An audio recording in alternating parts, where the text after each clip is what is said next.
education money on bureaucracy than any similar state. I've got a plan to reduce education bureaucracy so more money goes into the classrooms where it's needed. It'll mean $80 million more for teachers, books, and supplies without a tax increase.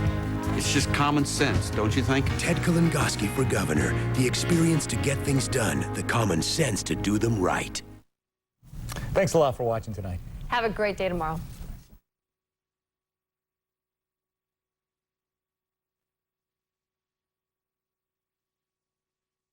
Ron Saxton or Kevin Mannix will mean another Democrat governor. Saxton is so liberal he divides Republicans. Early release for violent criminals, partial birth abortion. Leading Republicans plan to run a candidate against him, guaranteeing another Democrat governor. And Mannix, he's already lost twice. He can't win. Only Jack Roberts has won statewide and has the experience to balance the budget without new taxes. Jack Roberts, experienced enough to win, conservative enough to make a difference. Well, that's the hardest thing about a road trip is deciding where the best place is going to be for the conditions. Usually there's a little bit of argument about, oh, no, it'll be way better here. Or, no, trust me, this is the spot. It's always, oh, is it going to be epic? Is it going to be huge? Is it going to be small and junky? After that, wheel into the Chevron, get the cooler loaded up with goodies, tank up with some Techron, and we're revved and ready to go. For a great ride, use Chevron with Techron. Oh, dude. Rolling Stone magazine raves Insomnia is the first film of the summer that should be remembered in the Oscar race. From the director of Memento, Christopher Nolan has raised the bar on summer thrillers. It's taut, tense, and terrific. Pacino delivers a brilliant performance, and Williams brings a scary intensity that's electrifying. Insomnia. Rated R. Starts Friday, May 24th at a theater near you. When life's twists and turns have you spinning out of control. Mom, I'm going to be late. Turn your music down, please. What? Here we go again. Where's my backpack? Right where she left it, of course. Take the plunge, because life Just got better, thanks to my Oregon Hot Spring Spa. Oregon Hot Spring Spas. Share the experience. Natalie Portman, Andy Dick, and Fran Drescher. Next, Rosie. Did Zacharias Moussaoui after he raised suspicions at a Minnesota flight school. This, in retrospect even, looks hard to put together. At the time, we were looking at something very different. Tonight, connecting the dots. Should 9/11 really have been a surprise? From ABC News, this is Nightline. Reporting from Washington, Ted Koppel. There may be no more dangerous weapon in the arsenal of politics than hindsight. Certainly in the immediate aftermath of 9/11, there was nothing but praise for the conduct and judgment of President Bush.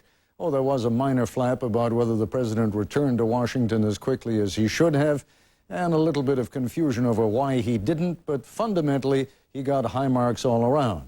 And for several months, the byword here in Washington was bipartisanship. But as noted, hindsight inevitably offers critics a second bite at the apple. Today, the White House spokesman and the president's national security advisor were trying to deal with the news that last summer, some significant time before those attacks on the Pentagon and the World Trade Center, the president had received intelligence briefings that warned of potential hijackings linked to Osama bin Laden. In particular, there was a memo written by a supervisory agent at the FBI's Arizona field office warning that a significant number of Arabs were seeking to obtain pilot, security, and airport operations training at U.S. flight schools. That memo cited bin Laden by name, warning that his followers could use those flight schools to train them for future terrorist operations. The memo was dispatched last July. At times like these, it can be difficult to remember that no one had ever deliberately flown a plane into a building before. It is easy to overlook the fact that reams of raw intelligence data inundate the FBI and CIA every day. What seems glaringly significant now could easily and understandably have been overlooked 10 months ago. Still, Congress is stirring and the administration is twitching. Here's more from Nightline correspondent Chris Bury. He barely showed it in that famous schoolroom scene, though by all accounts, President Bush was as shocked as the rest of us when he first got word that terrible Tuesday morning. But almost from the beginning, the president and his team acknowledged receiving some vague threats prior to what was called the most stunning surprise attack since Pearl Harbor. America never dreamt before September 11th anybody would attack us. We knew there were threats.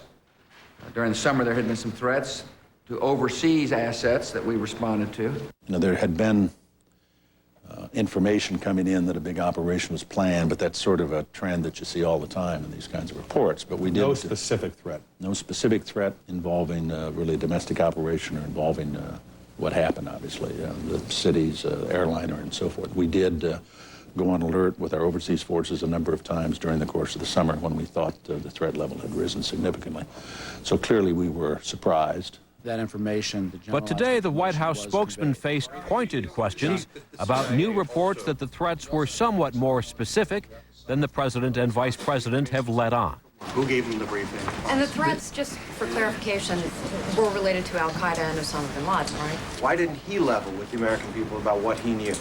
That last August 6th, for example, at his ranch in Crawford, Texas, Mr. Bush had been briefed by the CIA about intelligence that Osama bin Laden's network might hijack American planes. Information about hijackings in the pre-9/11 world is totally different from information about hijackings in the post-9/11 world. Traditional hijackings prior to September 11th, it might as well be a different word in a different language from what we have all unfortunately come to know about the post-9/11 world. For decades, governments have taken steps about warnings on hijackings.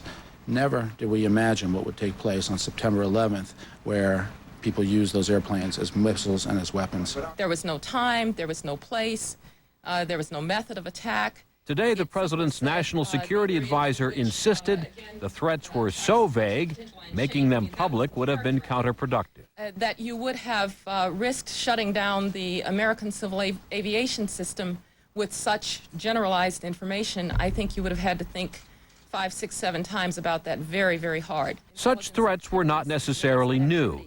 Intelligence agencies had known that Ramzi Youssef, mastermind of the 1993 World Trade Center attack, had once plotted to bomb 11 American planes and crash one of them packed with explosives into CIA headquarters. But last year, in the months prior to September 11th, the intelligence community picked up more sinister rumblings. In the last spring and summer, we saw, in the spring and summer of 2001, again, we saw spectacular threat reporting about massive casualties against the United States. In February, CIA Director George Tenet told Congress those threats were directed at American targets overseas. And today, Condoleezza Rice confirmed that specific plots had been foiled in foreign capitals. You did get the disruption of attacks in Rome and Paris and in Turkey. But this president, who takes extremely seriously the security of the United States, was doing everything that he could in this period, as were the rest of the public servants in this government. Yes. No one is seriously suggesting that a more aggressive response to the president's August briefing could have prevented the September 11th attacks. But here in Washington, there is growing criticism in Congress that American intelligence agencies had plenty of other warning signs, but failed to connect the dots. An FBI agent based in Phoenix, for example, suggested in a memo last July that headquarters investigate Middle Eastern men enrolled in American flight schools. It also raised the possibility that Osama bin Laden could use the schools to place terrorists in the aviation industry. The recommendations of the agent are something that we should have more aggressively pursued. FBI officials say the memo was placed on the back burner, partly because they were investigating more concrete threats, including one to the American embassy in Paris, and partly because the memo contained more speculation than evidence. The memo itself was not specific enough to really prompt any avenue for investigation. You know, what are you going to do? Just interview everybody who goes to flight schools? It was so vague. You know, now, of course, it all comes together in our minds, but I can just see that in that environment, it would not have been taken seriously. At the time, FBI officials concede they failed to link the Phoenix memo to the case of Zacarias Moussaoui, arrested in August after he raised suspicions at a Minnesota flight school. Now he stands accused of participating in the September 11th plot as the intended 20th hijacker. The FBI basically they were either asleep or they were inept. But leading Democrats aimed their ire squarely at the White House. I'm disappointed that this information was not shared, and that's really the point. Why was it not provided to us, and why was it not shared with the general public for the last 8 months? We need an inquiry. We need to know what information was given to the White House and what they did with it. Vice President Dick Cheney, in a speech tonight in New York City, called the Democratic criticism thoroughly irresponsible, and he raised doubts about a congressional investigation. An investigation must not interfere with the ongoing efforts to prevent the next attack, because without a doubt, a very real threat of another, perhaps more devastating attack still exists.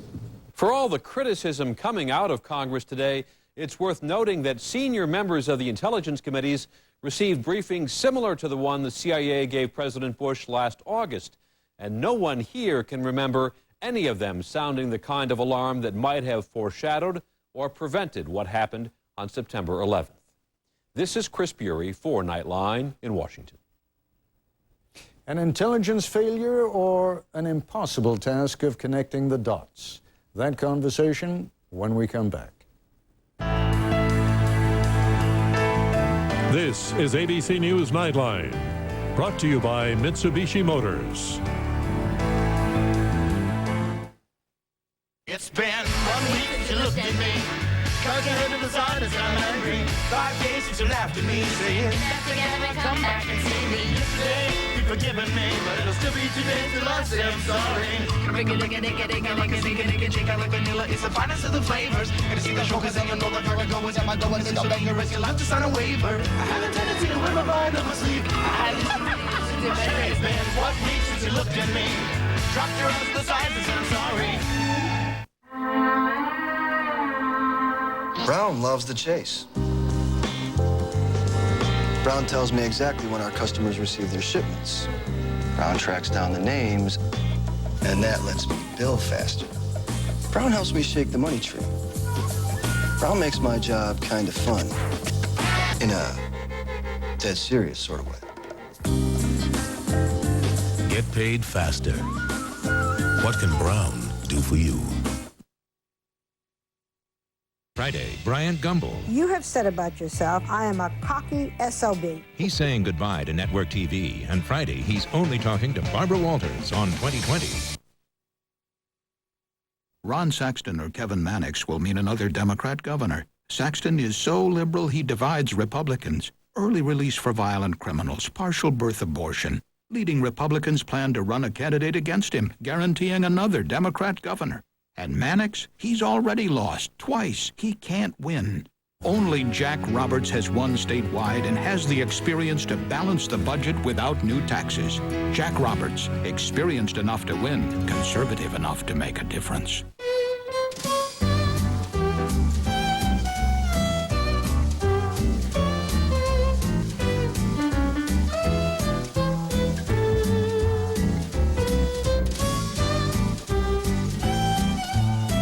Announcing Friends Fly Free from Southwest Airlines. Simply purchase a special discounted fare starting at $59 and a friend comes along for free. You are now free to move about the country. We invited the White House, the FBI, and the CIA to send a representative tonight. Each declined. Joining us now from Berlin, James Woolsey, former Director of Central Intelligence. From Capitol Hill, California, Senator Dianne Feinstein, a member of the Intelligence Committee and chair of the Technology and Terrorism Subcommittee on Judiciary. And here in our Washington Bureau, Steve Pomerantz. He is the former chief of counterterrorism at the FBI. Senator, let me begin with you by asking you whether you think this is much ado about nothing, or is there something real here? Oh, I think there's something real here, and what I think is real is that there is a broken part of our system. First place, let's leave out the blame game. I don't think it's really appropriate to go through that now, and I don't really think there is any individual to blame for this. Having said that, the July 10th Phoenix memo was a consequential memo. It was not seat of the pants. It was well put together, and it was not vague. It had some specifics which I thought would bear investigation. The memo was transmitted back east. No one knows yet who actually received it. That memo should have gone immediately into the counterterrorism unit, which is a unit headquartered at Langley, but where all the intelligence agencies have access and participate. There it could have been analyzed with other information that was coming in. It was not sent to that unit. And last week we learned in the intelligence community that that unit had just received it 10 days ago. Now, that's a mistake in the system, and I think we have to get to the root of that mistake. I'm always a little bit suspicious, Mr. Pomerantz, when the system is blamed, and as Senator Feinstein says, she doesn't want to blame any person in particular. I don't know how you can blame a system without blaming a person. Who would have been responsible for making sure that that memo got routed in the right direction? Well, there is an administrative process at FBI headquarters where these kinds of disseminations are made from, and it's in the counterterrorism section at the FBI, which is responsible for routing this kind of information. But notwithstanding what you just said, I think there is a problem here that is systemic and that is being addressed. There is not a sufficient analytical capability throughout the government where this information is shared and appropriately disseminated and acted upon. And I think we knew that before September 11th. I think it's been a long-standing problem, and clearly it is being addressed now, and it needs to be addressed. Mr. Woolsey, your title used to be DCI, Director of Central Intelligence. The implication of that title is that there is, in fact, a place, at least just outside Washington here, where all relevant information is processed and analyzed. I gather from what the Senator is saying and from what Mr. Pomerantz is saying that that's not really the case, though. Well, relevant intelligence, but not all relevant information. What's interesting in this case is that the two most insightful documents or materials were not intelligence at all. It was a memorandum from an FBI agent who was doing an investigation in Phoenix with a superb idea that should have been followed up on. Let's look into all of the foreign individuals who were taking pilot training in U.S. schools, and then another FBI agent in Minnesota who was looking into the Moussaoui case, and even at one point apparently said, or even wrote some notes saying, I wonder if this guy might fly some airplane into the World Trade Center. Neither of these were pieces of intelligence. These were two FBI agents doing their job of law enforcement investigation, and the two memoranda never got to the same person apparently, nor never got to one another. Let me just say one thing here. Go ahead, Senator. The memoranda is a substantial memorandum. I have read it, and it actually lists certain people. In my view, it was worthy of going to the counterterrorism unit, because as bits and pieces come in, and this wasn't a bit, this was much more than that, it should go to one place quickly where it can be assembled with other things. And to me, this was July 10th. August 17th, Moussaoui was arrested. If the same person in the counterterrorism unit had had both those bits of information, there was something to work from, which may very well have led us in a different direction. We have to take a short break now, but when we come back, I want to deal with an issue that Mr. Pomerantz and I were talking about before the broadcast, and that is, let us say that the intelligence community or the FBI or the local police had followed up in this notion that a number of Arab nationals are engaged in, let's say, slightly suspicious behavior at flight schools. What would Congress have done if indeed these folks had profiled a number of Arabs here in the United States? Just an issue that I want to take up with you when we come back, which we'll do in a moment. Yo, yes, you're excited. I know what you're thinking. You're thinking Beneful. You've never seen anything like it before. It has wholesome grains, real beef, even carrots and peas. So there's carbohydrates for energy and protein for those serious muscles. And you even get some vegetables. So happy. You love it so much you only think you're getting spoiled. Yes, you do. But it's good for you, too. Healthful, flavorful, Beneful. Beneful brand by Purina.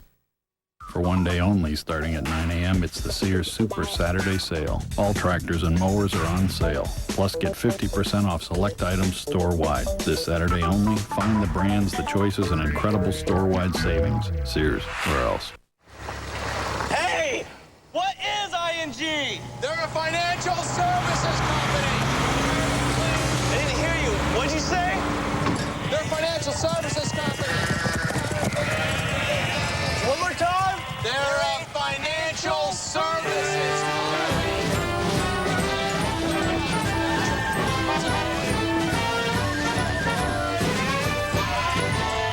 Financial services from ING.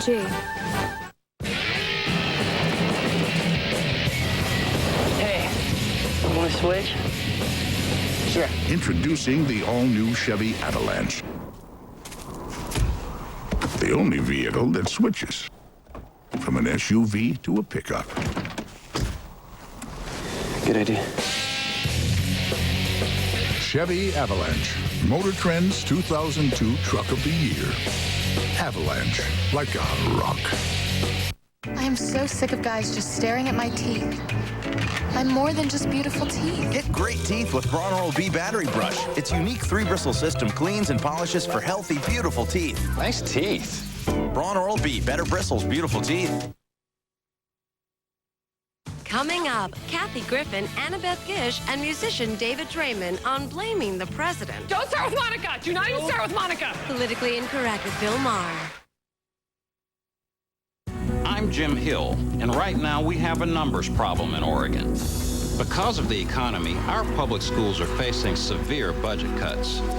We'll have less funding for teachers, which means overcrowded classrooms. For some reason, I'm the only Democrat for governor who supports the Kitzhaber plan. By increasing the tax on cigarettes and alcohol, we can protect our schools from the budget cuts. Otherwise, the numbers don't add up, and our children deserve better than that.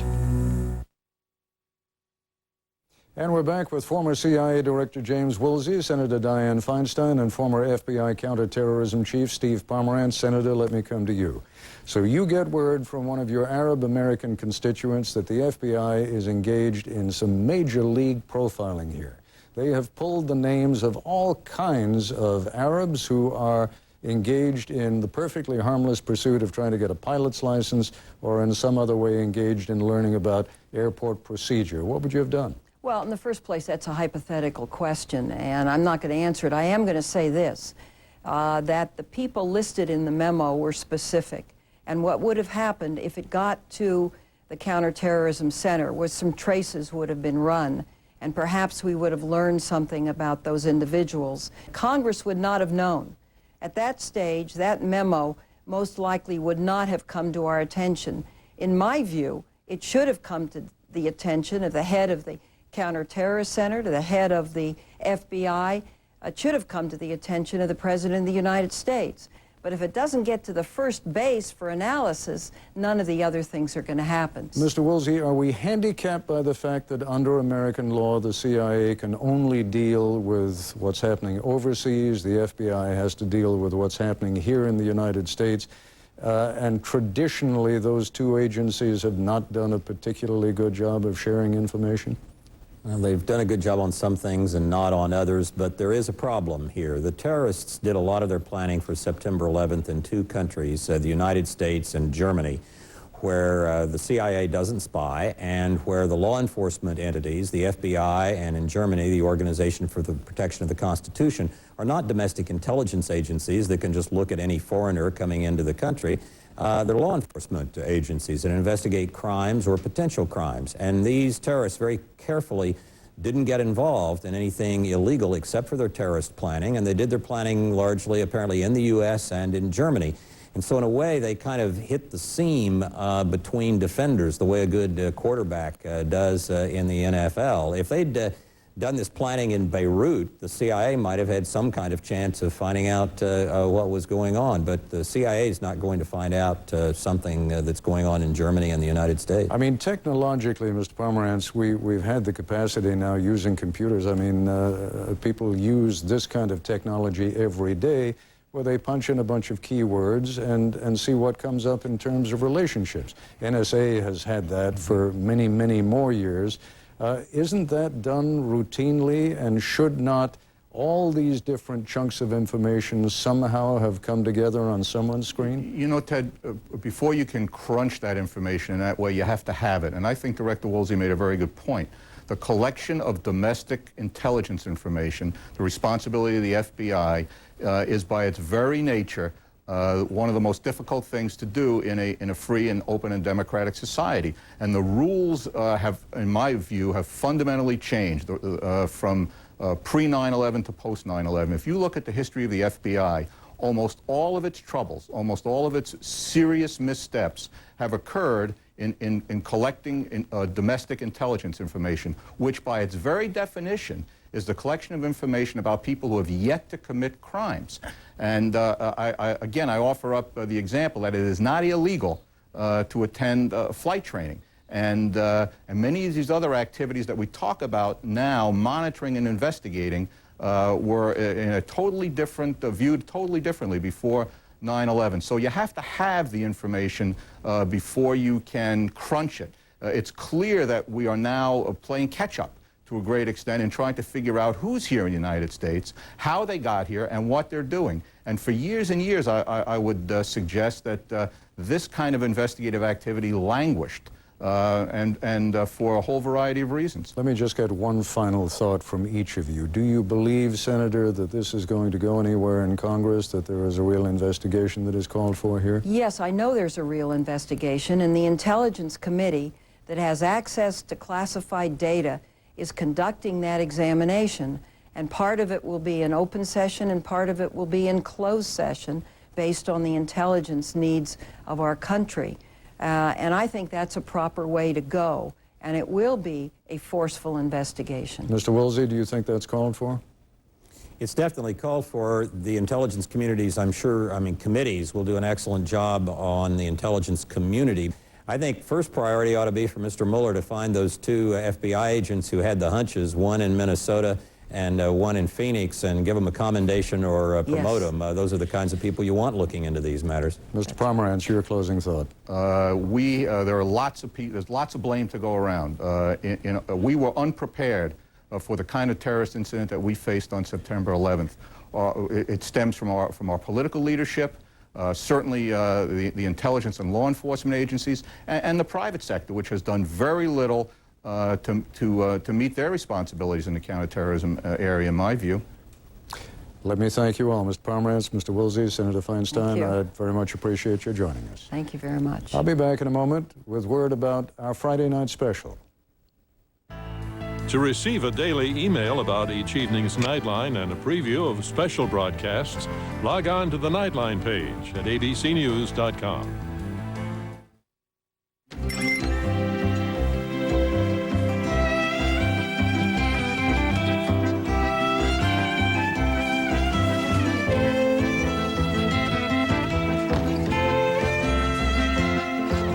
Priority mail from the U.S. Postal Service offers such low-cost shipping, you'll have enough left over to treat yourself. Spare change. Brought to you by the United States Postal Service. You've all read this. Top shelf consultants. $2 million. Pure strategic thinking could put us years ahead. The board is psyched. I'm psyched. It's a brilliant plan. One question. Given our current technology, is this implementable? No. No. No. Strategies you can actually execute? No. Now there's a plan. Still psyched? The truth. A real and honest discussion of the issues. That's what Oregonians want from their political leaders. But remember Gordon Smith's Politics 90s style? The press called it the ugliest in state history. Now the Republicans are at it again, this time distorting Bill Bradbury's record on taxes. The Oregon press says it tries to mislead you. It leaves viewers with a false impression. Call Gordon Smith. Tell him not again, because Oregon deserves an honest debate of the issues. Why do so many Oregonians support Measure 11? Because it will improve health care all across Oregon. Because it supports medical research that can save lives. Because Measure 11 and the Oregon Opportunity will create new jobs.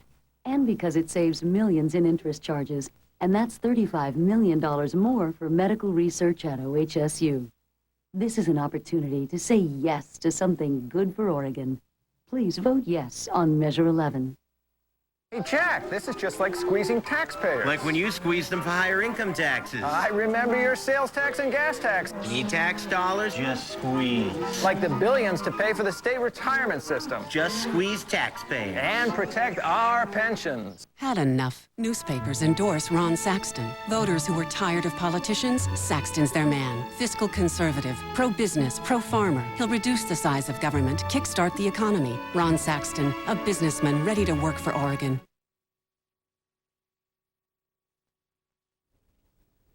Tomorrow on Nightline, the remarkable journey of a young man who refused to succumb to his limitations, against all odds. That's our report for tonight. I'm Ted Koppel in Washington. For all of us here at ABC News, good night. This has been a presentation of ABC News. More Americans get their news from ABC News than from any other source. Tomorrow, they're a most unusual team of women, all determined to reach the top of the world. But this isn't their biggest challenge. Find out what's pushing them to do this on World News Tonight. I killed a man. You stepped. Sunday, it's the Practice 2-hour season finale. You need to close big. 9/8 Central on ABC. Every week, Dan Gardner goes to work doing a different Oregon job. He'll help you get a job. Because we need jobs. Dan can do the job. He'll help you get a job. Because we need jobs. He'll help us all get jobs. Dan Gardner, a labor commissioner who works for Oregon. He served in the military, then put himself through college working as a steelworker. Ted Kalingoski. The guy's one of us. As a legislator and attorney general, he cracked down on nursing home abuse and scams against seniors. No one's tougher in the clutch. Steelworker, state senator, attorney general, Supreme Court justice. Don't forget, I'm also a pretty good bowler. Ted Kalingoski for governor. The experience to get things done, the common sense to do them right. In Oregon, it's not if an earthquake will occur, but when. Will you be prepared the next time the earth shakes? Tualatin Valley Fire and Rescue and Amica Insurance encourage you to play it safe. Create a 72-hour emergency kit. Teach family members how to turn off utilities and secure appliances. And when the earth moves, remember to drop, cover, and hold on. Visit Play It Safe at KATU.com, supported by Tualatin Valley Fire and Rescue and Amica Insurance. Call us for information about earthquake insurance. This is K2, the breaking news station.